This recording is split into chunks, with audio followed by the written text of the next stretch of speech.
Afin de donner un aspect plus professionnel à vos clichés, vous avez la possibilité avec Adobe Photoshop CS6 de leur créer des cadres, tout simplement. Donc pour ce faire, la première étape va évidemment consister à réaliser une duplication de votre image. Donc pour cela, je réalise un clic droit sur l'image que j'ai actuellement ouverte et je choisis maintenant dupliquer le calque. Je peux ici lui redonner un nom et cliquer sur OK pour valider le tout. Je vais maintenant désormais pouvoir travailler directement sur ce calque. Donc si je souhaite maintenant lui appliquer un cadre, j'ai ici en fait différentes façons de procéder. Donc pour commencer, la méthode la plus simple va consister tout simplement à sélectionner l'outil rectangle de sélection qui se trouve actuellement ici, à encadrer moi-même ma photographie, par exemple de cette façon, et de me rendre maintenant dans Sélection, Intervertir afin de sélectionner la zone qui se trouve ici, qui me permettrait justement de créer un cadre. Et une fois que j'ai pu maintenant créer la sélection de mon cadre, je peux me rendre dans Édition, puis Remplir.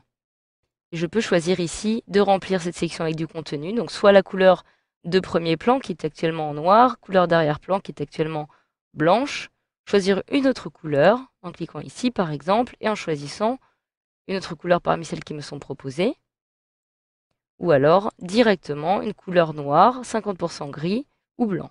Je choisis alors par exemple une couleur blanche. Je clique alors sur blanc puis sur OK pour valider le tout. Et je viens donc, comme vous pouvez le voir, de créer un cadre directement sur cette photo.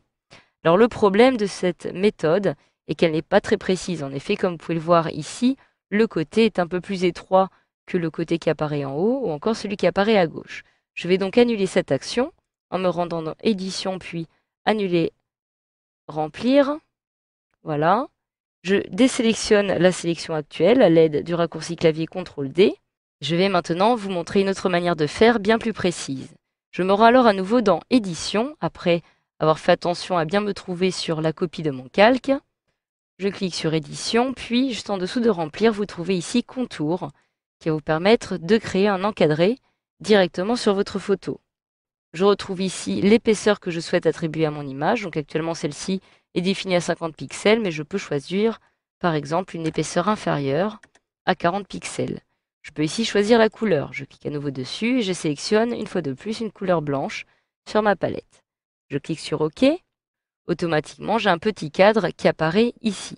Alors jusqu'à présent, comme vous avez pu le voir, tous les cadres que j'ai pu réaliser ont été créés directement sur la photo elle-même, donc directement à l'intérieur de mon image. Maintenant, si je souhaite créer un cadre à l'extérieur de mon image, il va me falloir évidemment agrandir la zone de travail.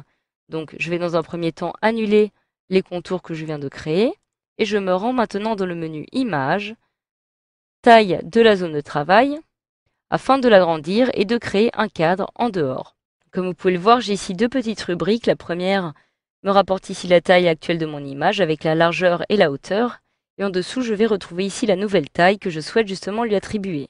Donc je peux choisir parmi les différentes unités de mesure qui sont présentes sur ce petit menu déroulant. Je peux donc décider d'augmenter par exemple la taille de mon image en fonction du pourcentage de cette dernière, de pixels, de pouces, centimètres, millimètres, etc., etc.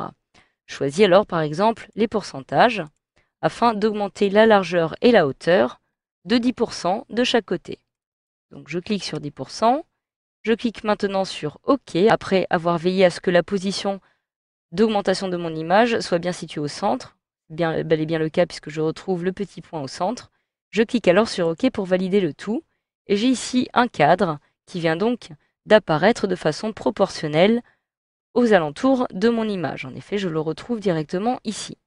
Donc voilà, alors maintenant, je peux aussi réaliser un cadre d'une autre façon. Par exemple, à partir de cela, je réalise un clic droit ici, dupliquer le calque.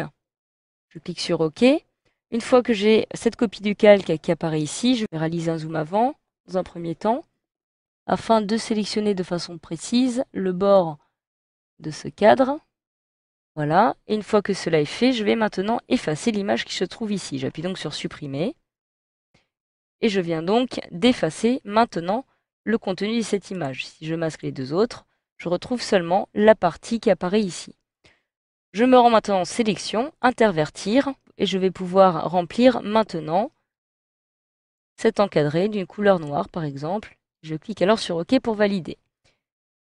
J'affiche à nouveau l'autre image et mon calque apparaît donc désormais ici. Alors vous pouvez aussi, si vous le souhaitez, décider maintenant de créer un calque avec option de fusion. Donc pour cela, il me suffit de sélectionner le calque actuel, j'appuie donc sur CTRL D, et de réaliser un double clic directement sur le calque à l'extrémité droite de celui-ci. Je réalise un double clic et j'accède directement aux options de fusion de ce calque.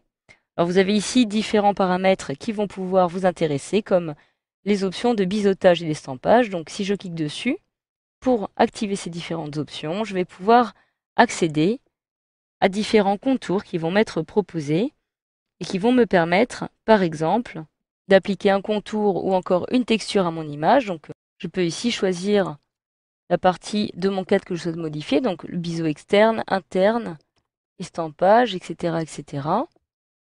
Je peux ici modifier la taille. À partir de là, vous pouvez justement choisir la partie que vous souhaitez travailler sur votre cadre. Donc je vais conserver par exemple le biseau interne. Vous pouvez aussi décider d'attribuer un ombrage en sélectionnant un parmi les différents qui apparaissent ici, ce qui va justement pouvoir donner un effet assez intéressant à votre cadre.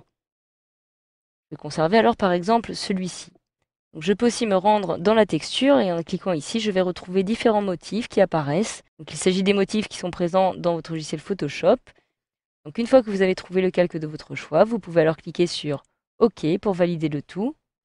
Et voilà, grâce à cette formation, vous savez désormais quelles sont les différentes méthodes afin d'ajouter un cadre à vos photos sur Photoshop CS6.